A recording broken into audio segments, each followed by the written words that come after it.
And thanks so much again for being with us for the Twins Wrap with Dick Bremer, the television voice of the Minnesota Twins, with us here on the Mighty 790 KFGO. I'm Derek Hanson, and, well, a unique opponent tonight in the Miami Marlins. I can't remember the last time that they played the Marlins.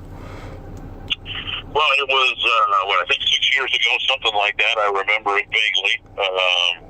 The irony is, or the disappointment, I guess, since here the Twins will be bringing in to Marlins Park the American League Player of the Week, Nelson Cruz, and they won't know exactly how they're going to be able to use it. There's no designated hitter. So we'll see how that all plays out. Twins had a good series in Chicago. Hopefully they'll have a good one here in Miami. Do you ever see that switching where are we ever going to see the designated hitter in the National League? It seems like there's more and more push to that. Well, I would hope so.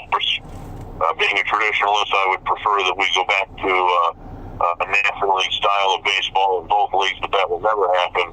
To me, it's ludicrous that baseball would have two leagues playing by completely different rules, and we're not talking about a minor adjustment that American League teams have to make here, and it's a minor adjustment to go the other way and just slide somebody into the DH spot. If this series were in Minnesota, there'd be a designated hitter, and the Marlins would have Curtis Granderson or somebody like that just be their DH.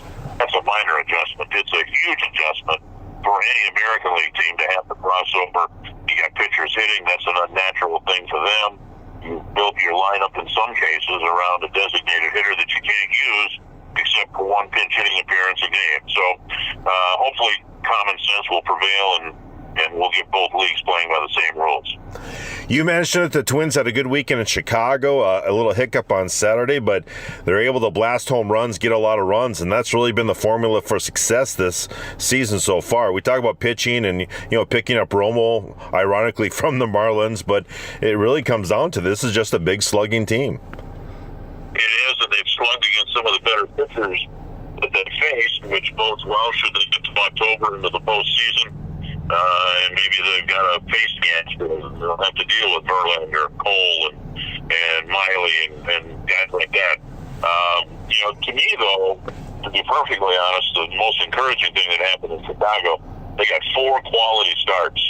And that's really been the big difference between April, May, and June and July. The Twins just didn't pitch nearly as well in July than they did in the other months. And there were some good reasons for that. They had some pretty tough lineup, like the A's and the Yankees.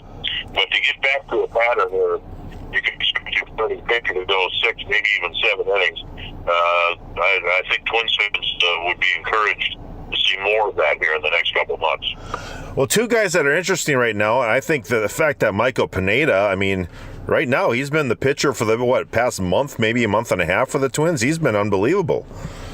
He's been the most consistent starter. Even Barrios has had some hiccups along the way, but Michael pretty much every time out, 6 innings, last time out 7 innings, and it's not just eating innings. They're not Cy Young quality innings, but they're quality start type innings, and with this lineup able to produce runs like it has, that's really all you're looking for. And come October, if the Twins are good and lucky enough to get there, that's kind of what you're going to be looking for in October too.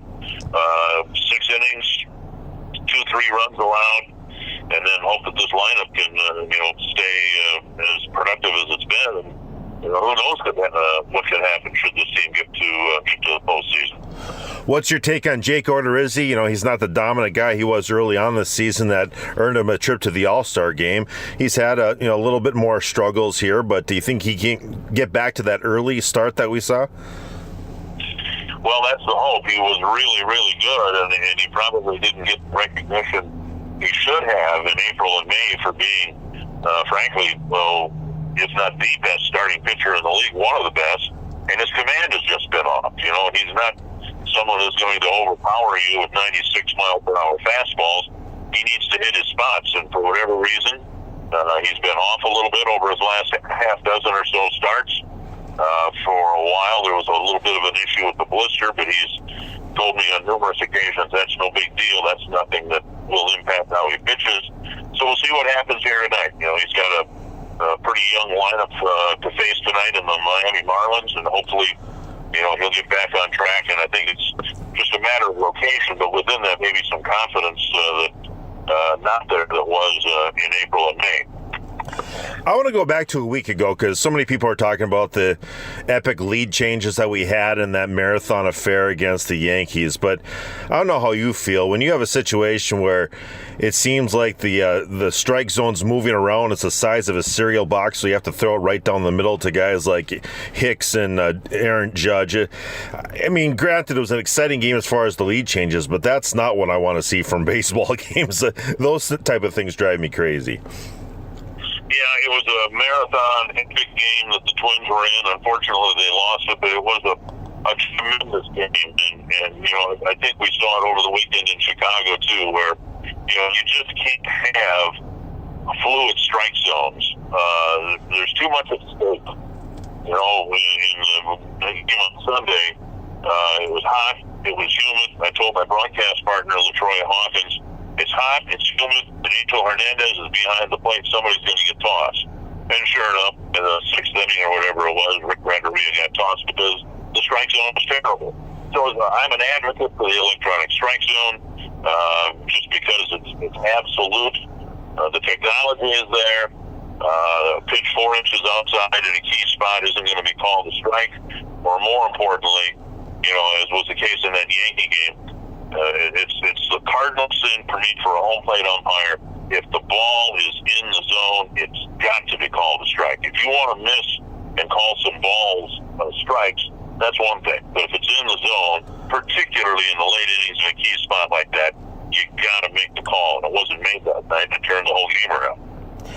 Well, the schedule starts to flip. Marlins are a struggling team right now, and the Twins face them. And Cleveland lost the game that they probably should have won on Sunday, and we had the Trevor Bauer incident. So here we are, right? 2-game lead over Cleveland, and now we're into crunch time here as we start August.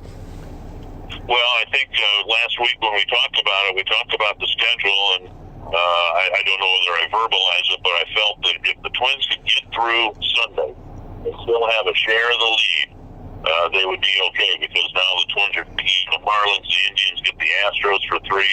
They'll get both Justin Verlander and Garrett Cole in the 3-game series. Now, none of that matters if the Twins don't play good baseball, but they did in Chicago, and I expect that they'll play pretty good baseball. And then, this next homestand isn't a cakewalk. You've got the Braves in 4 critical games with the Cleveland Indians. So, yeah, I hope Twins fans enjoy it, because this is what we've been waiting for. We're going to be rolling into August here, and every series, every game is going to be really important. The days of having an 11.5-game lead over Cleveland are gone. The fact of the matter is the Twins have the 4th best record in baseball, and the Indians have the 5th best record in baseball. So it looks like it's going to be a race, and we'll see if the Twins can take advantage of the favorable schedule and win their first division since 2010. Very good. Thanks so much, Dick. Do appreciate it. All starts tonight with the 6 o'clock Central Time start. We'll talk to you soon. You got it, Derek. The Twins Wrap with the television voice of the Minnesota Twins, Dick Bremer, every Tuesday right here during the Drive Time News Hour on the Mighty 790 KFGO.